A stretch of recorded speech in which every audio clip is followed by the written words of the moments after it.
Pag-usapan natin itong si Senator Bato. Sabi niya noong una, mga kababayan, bring it on, Mr. Trillanes. Bring it on, puro ka ICC. Wala namang ICC. Gusto mo pag nandyan na, ikaw pa ang magposa sa akin. Diba? Yan ang sinasabi niya. Pero iba na po ang sitwasyon ngayon. Matapos mahuli etong kanyang poon na si Digong Duterte, mabitbit doon sa Netherlands at maikulong doon sa dahig. Mga kababayan, etong si Senator Bato, nangangatog na ang tuhod. At dahil nga po dyan, gusto niya ay magtago na rin po, mga kababayan. Pakinggan po natin ang pahayag ni Senator Bato. Pinag-aaralan ni Senador Bato de la Rosa na magtago sakaling ipaaresto ng International Criminal Court. Tanong niya, kung wala nang makitang hustisya sa bansa, bakit daw siya susuko? Nakatutok si Mav Gonzales. Aki Becky, salamat sa sakaling ipaaresto ng International Criminal Court tulad ng nangyari kay dating Pangulong Rodrigo Duterte, posibleng magtago si Senador Bato de la Rosa. Kabilang yan sa pinag-aaralan niya. Kasama yan sa course of action na pwedeng gawin. Well, kung wala tayong makita na hostisya dito sa ating bansa,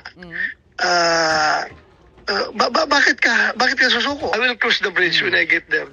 Pero nilinaw ng dating PNP chief. Pero nyo, bakit siya susuko?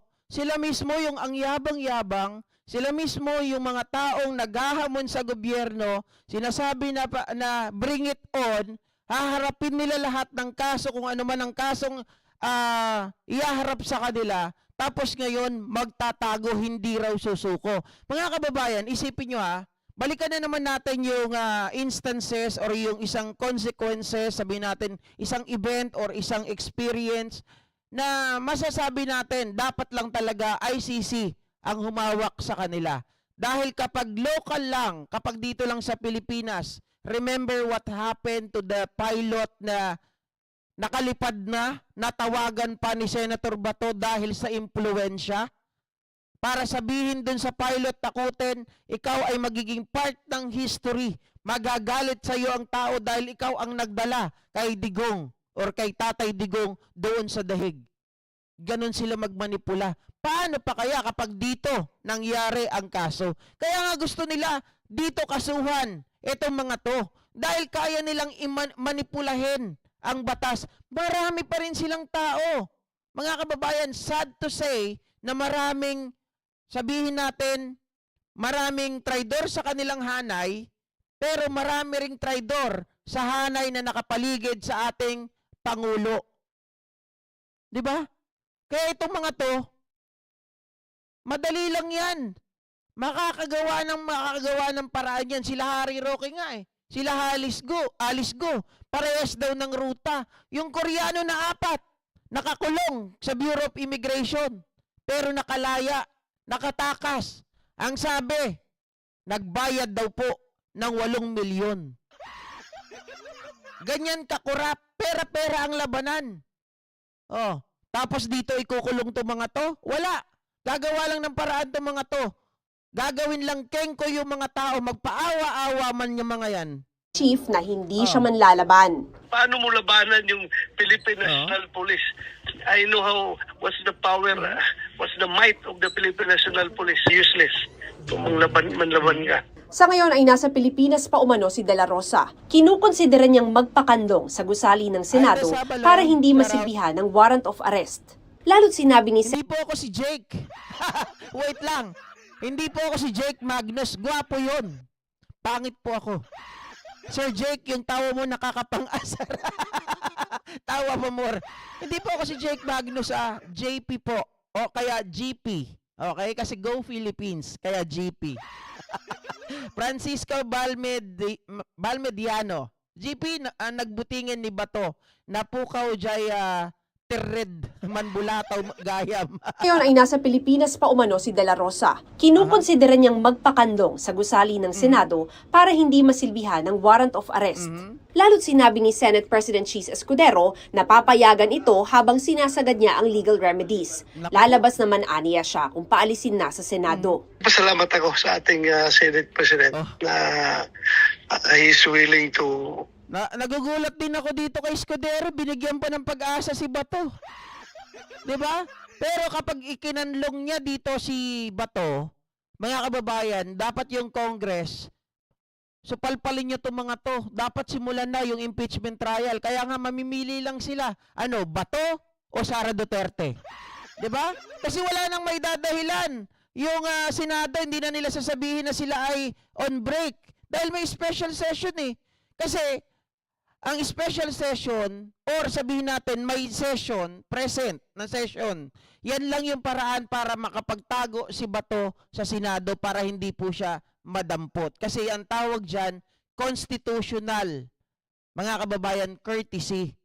So hindi siya pwedeng ibigay kahit kanino kapag hindi po sila nakareses, kapag may ginagawa po sila sa Senado. So kapag sila ay nakareses, nakita si Bato, halimbawa may warrant na, kahit magtago siya sa Senado, hindi siya makakapagtago.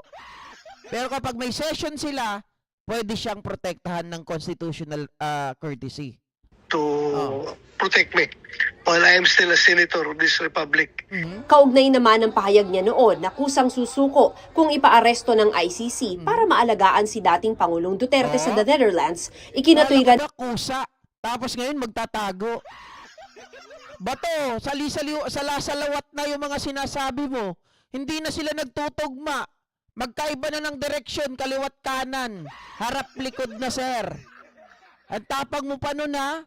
Ayan kasi ang consequences ng action nyo, kayabang-yabang nyo.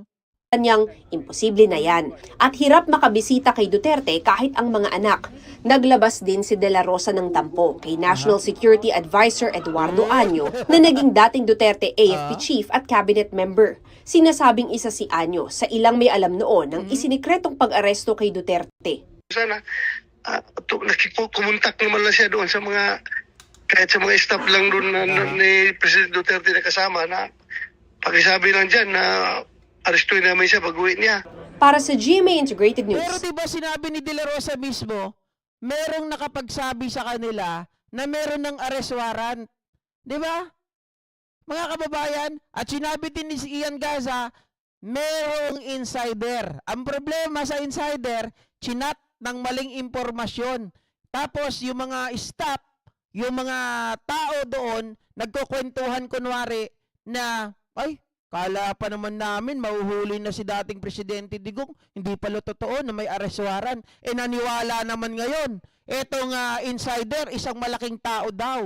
At pinaliwanag ko sa inyo kanina kung sino yung palagay ko ng malaking tao na yon. Kasi hindi po siya pwedeng mag-absent sa mga important occasion na ganito, mga important event. Kasi siya ang magiging abogado natin eh. Abogado siya ng buong Pilipinas, ng mga natao sa gobyerno, pero wala siya pagdating pag-aresto kay Digong Duterte. So doon pa lang magkakaroon na kayo ng idea. Inaantay ko na nga lang kung kailan tatanggalin yung tao na yun eh. 'Di ba? Wala. Ganito yung mga Duterte. Mayabang lang yung mga Duterte supporters, Duterte ally, kapag hindi pa nila kaharap, magyayabang-yabangan. Kapag halimbawa nandyan na, eto na, bahag na ang buntot, kumakawag-kawag pa. Nagtatago na sa saya ng mga asawa. Bakit, GP? Tingnan mo, di ba si asawa ni Bato, pinakausap kay Chis Escudero? Di nagtago sa saya ng asawa?